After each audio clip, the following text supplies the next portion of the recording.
Hello there, welcome to Genesis Models. My name is Bobby Waldron, and in this video we're going to be having a inbox review of Kinetic's 1/48 scale S2F stroke EG tracker.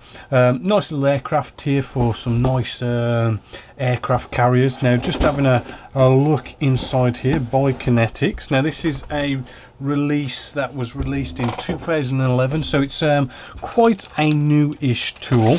So let's have a look at our first pieces. Let's get a nice good look at our surface detail. Let's bring you in here. Hopefully, as you can see, you know, we've got some nice smooth plastic, and we do have some really good recessed panel lines as well as recessed rivets going on here. Rather good surface detail. Not really seeing any kind of sink marks or anything like that. It is sort of like a it does have the option of having the wings in a folded position. So we've got our the other half of the wing section where the engine section goes as well. Again, the plastic looking very good there. Next sprue, we have all sorts of bits and bobs here. We have our engine section, which does actually look rather detailed and rather crisp as well. Hopefully you're just seeing in there, which the engine cowl will go on top of that, so you know you don't see all this sort of plain bits and bobs there. As well, our propellers, they're looking good. A little bit of flash on the propellers, nothing major, but just a little bit. Generally the kit doesn't have much flash at all really. Next sprue we have here is let's have a good look at our instrument display panel. Just here is our instrument display panel. Hopefully, as you can see, you know, it's not bad for out of the box. Yeah, it's quite well detailed indeed. We got some more bits of surface detail here. Sorry, out of focus a bit. More bits of detail there, looking rather good as well. We've got our wheel wells here, not bad for out the box. We do have like some hoses going on in there, not massive amounts of detail, but you know, for out of the box it isn't bad. We've got these bits of ejector pin marks that are like sticking out from the actual landing gear, which prevents having any kind of ejector pin marks actually on the landing gear, which is rather good. I do like it when they do that. Our front wheel well, you know, that's got quite a bit of detail in there. Again, not bad for out of the box. Next sprue, let's have a look at this. This is our main fuselage section here. Plastic again is very nice and smooth, no need to kind of prep that or anything like that. Another look at some of our surface detail. Yeah, recessed panel lines, again, you know, looking quite nice, quite crisp. I wouldn't say that they're consistent though. There are, you know, little spots here and there where it just doesn't, it just feels like it could do with maybe a little bit of a rescribe, especially where it sort of wraps around that 90-degree angle. It does fade in some places quite considerably. Which, you know, is something that you're going to probably have to work on rescribing a little bit here and there. But then, you know, generally it's not that bad. So yeah, rather good.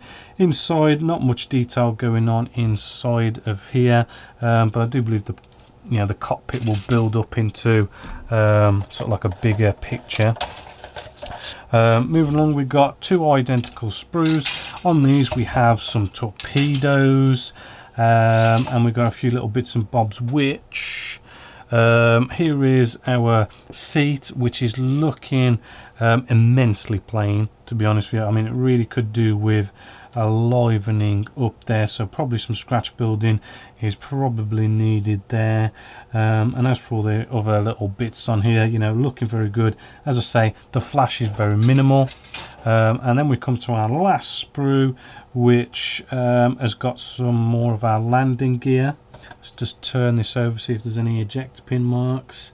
No ejector pin marks, which is rather good. So they're all good to go, those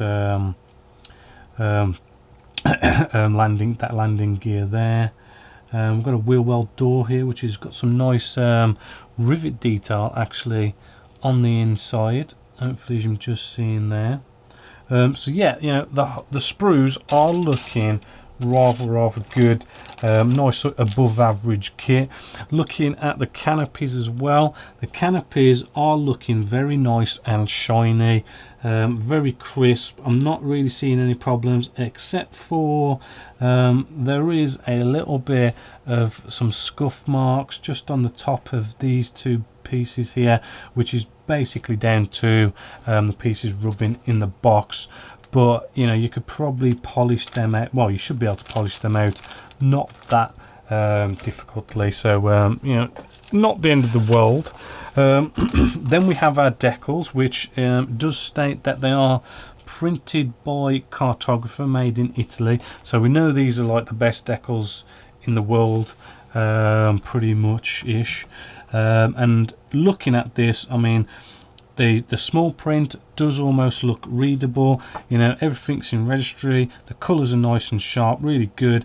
It does have a glossy finish to this, but you know, I don't really mind for glossy or matte anyway. But yeah, these should be very good decals to go on the model.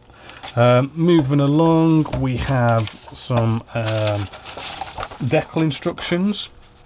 Right, it's on some very kind of plain, sort of cheapish paper, not in colour, but you know, it gets you there with where all the decals are and where all the markings are, what colours to use and what you need to paint it.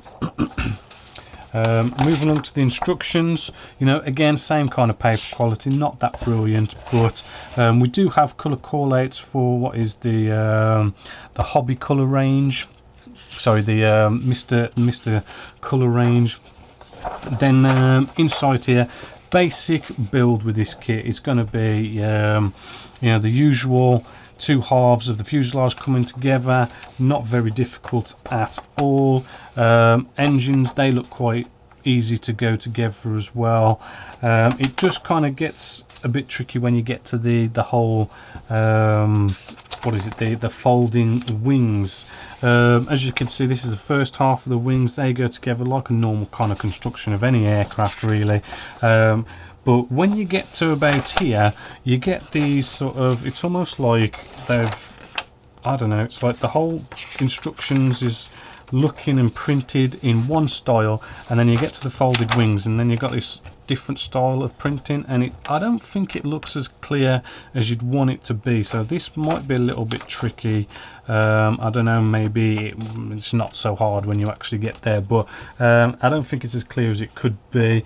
It is nice that you do get an array of weapons with this, but yeah, you know, it should hopefully get us there in the end with putting this kit together. Now, all in all, I mean, I know Kinetics, they're not the best for going together. There's probably going to be some fill-in, gaps going on in there, those kind of things, but you know, in all honesty, they do go together rather well. Now again, this is a kit release of 2011, so it's a fairly new kit. It costs about, from Hannon's, about £45, so it's a little bit expensive, but then you do get quite a lot of plastic here for your money. And it is a very impressive kit when it is built. So yeah, definitely a recommended kit here at Genesis Models. Hopefully this video has been beneficial in deciding whether you want to buy this or not.